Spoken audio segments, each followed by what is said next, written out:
Assalamualaikum warahmatullahi wabarakatuh. Kita akan mulai kuliah mengenai penilaian risiko. Jadi, penilaian risiko itu secara umum itu sebagai usaha kita mengukur seberapa besar risiko yang akan kita terima jika kita akan melakukan suatu tindakan. Contohnya di gambar ini kalau ada kucing melihat burung di ujung dari eh, tembok begitu. Dia harus bisa mengukur apakah manfaat dia untuk menangkap burung tadi sebanding dengan risiko yang akan dia terima. Karena risikonya dia akan jatuh ke bawah. Ya. Nah, apakah Anda pernah atau sudah melakukan penilaian risiko dalam kehidupan sehari-hari? Nah, apa pengalaman Anda? Apakah pernah hampir celaka, luka ringan, luka sedang, luka parah? Kalau kematian saya rasa belum ya, karena semuanya masih bisa kuliah hari ini. Ya.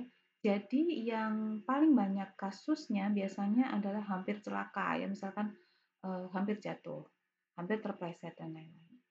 Nah, kira-kira pengalaman Anda apa saja di situ?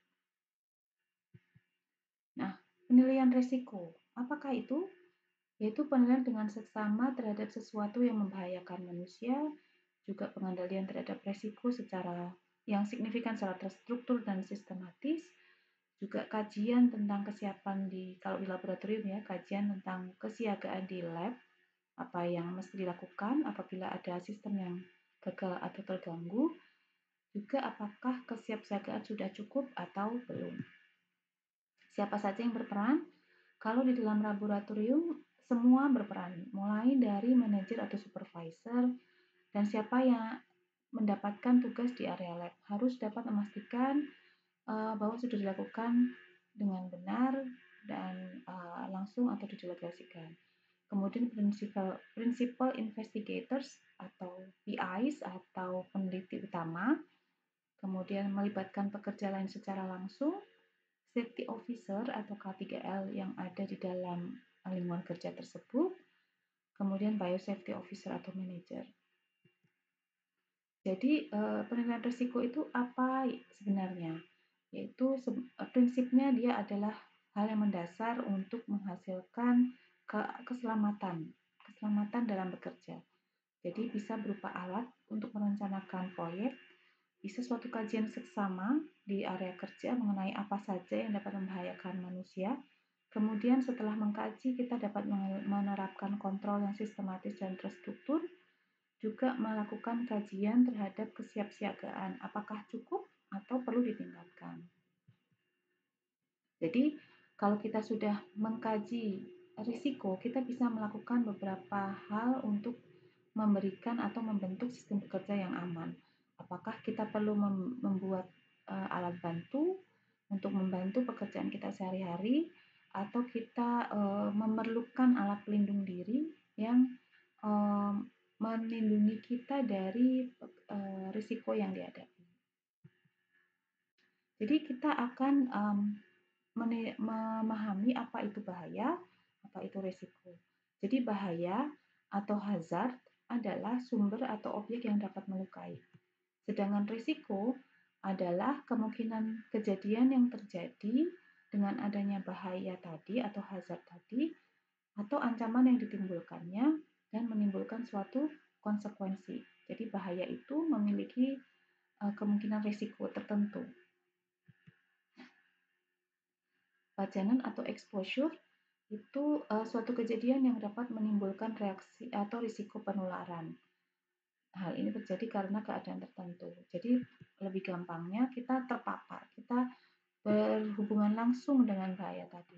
Jadi risiko itu akan menjadi besar kalau kita mendapatkan paparan yang besar juga. Jadi dalam gambar ini contohnya kalau kita melihat gambar ular dibandingkan kita berhadapan langsung dengan ular, maka risikonya lebih besar ketika kita berhadapan langsung dengan ular. Jadi melakukan suatu tindakan untuk mengontrol risiko itulah yang dinamakan pengkajian risiko. Nah, seperti ini. Apakah risiko dan bahayanya? Ini ada kasus anak umur 5 tahun ditinggal sendirian di rumah saat ibunya lupa sedang memasak air di kompor. Nah, kira-kira kemungkinan apa yang dapat terjadi? Kemungkinan bahaya apa saja yang muncul? Sudah ya? Sudah bisa menyebutkan ya.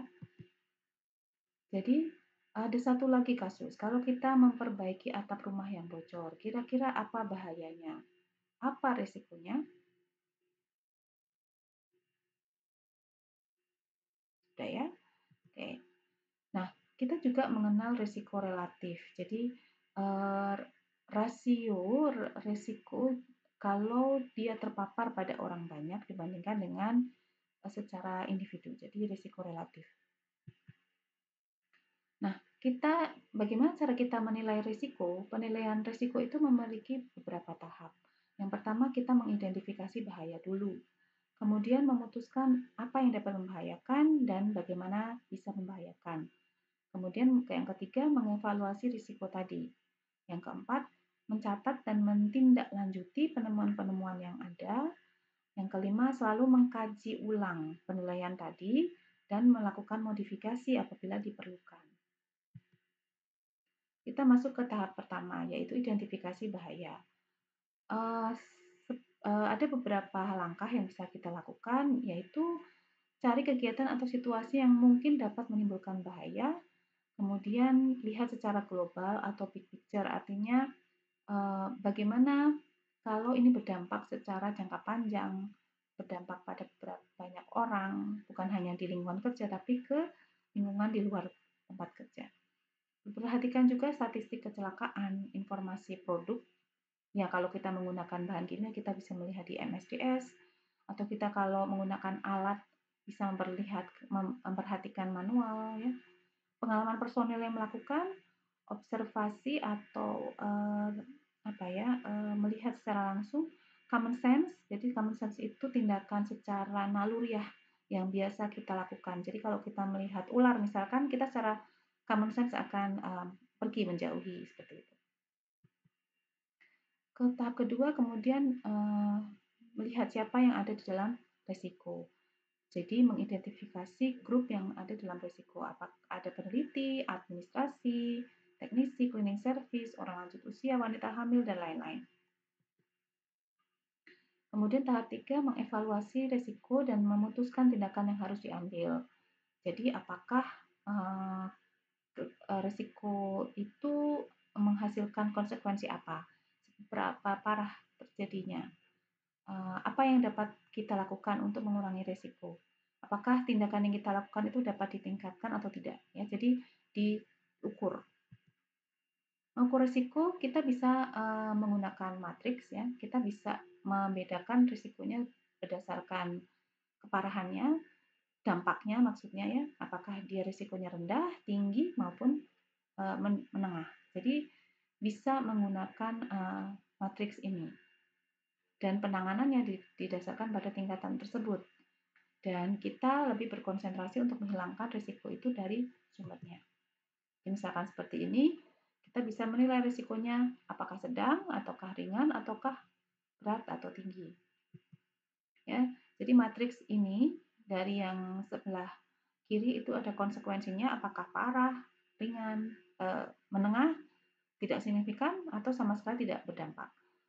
Kemudian dibandingkan dengan kemungkinannya, kemungkinan paparannya, apakah sangat sering, agak sering, jarang, atau sama sekali tidak pernah berhubungan ya. Jadi misalkan kemungkinannya paparannya sangat sering dan kemungkinan terjadinya dampaknya itu sangat parah. Jadi risikonya di sini berwarna merah, jadi risikonya tinggi. Jadi, seperti itu ya, menilai risiko. Jadi klasifikasi risiko ada yang jarang, itu terjadinya secara jarang, unlikely, kemungkinan terjadi, moderate itu sedang, dan sebagainya. Dan ini adalah dampaknya ya, katastrofik, major, moderate ya. Jadi untuk mengontrol risiko tadi kita memiliki hierarki atau memiliki langkah-langkah. Yang pertama eliminasi kalau memungkinkan atau penghilangan. Kalau tidak dimungkinkan, kita bisa substitusi atau penggantian, atau juga kalau tidak mungkin lagi kita bisa melakukan dengan isolasi dengan menggunakan fasilitas atau peralatan. Kalau tidak bisa, kita bisa melakukan reduksi atau pengurangan, kemudian menata di teknik dan sistem kerjanya, praktek kerjanya, standar operasional prosedurnya, dan APD atau pelindung diri. Ya, jadi ini adalah keuntungan dan kerugian untuk mengontrol risiko, karena mengontrol risiko itu juga ada kerugian ya, terutama untuk industri ya. Dan terutama juga kalau kita menggunakan APD itu kadang-kadang tidak merasa nyaman dan sebagainya, itu tidak keuntungan. Nah, ini ada istilah bahwa antara mobil dan motor tuh keamanannya, kalau mobil lebih banyak pada mesinnya, keamanannya kalau motor itu lebih pada APD-nya. Nah, seberapa jauh kita dapat mengembangkannya, apakah kita perlu perbaikan dalam mengontrol risiko dan sebagainya. Kemudian tahap yang keempat, mencatat tindak lanjut semua penemuan-penemuan, apakah pengecekan sudah mencukupi, menghadapi proses menghadapi bahaya apakah sudah signifikan, itu semua dicatat. Kemudian setelah itu dimonitoring dan direview. Demikian kuliah hari ini. Assalamualaikum warahmatullahi wabarakatuh.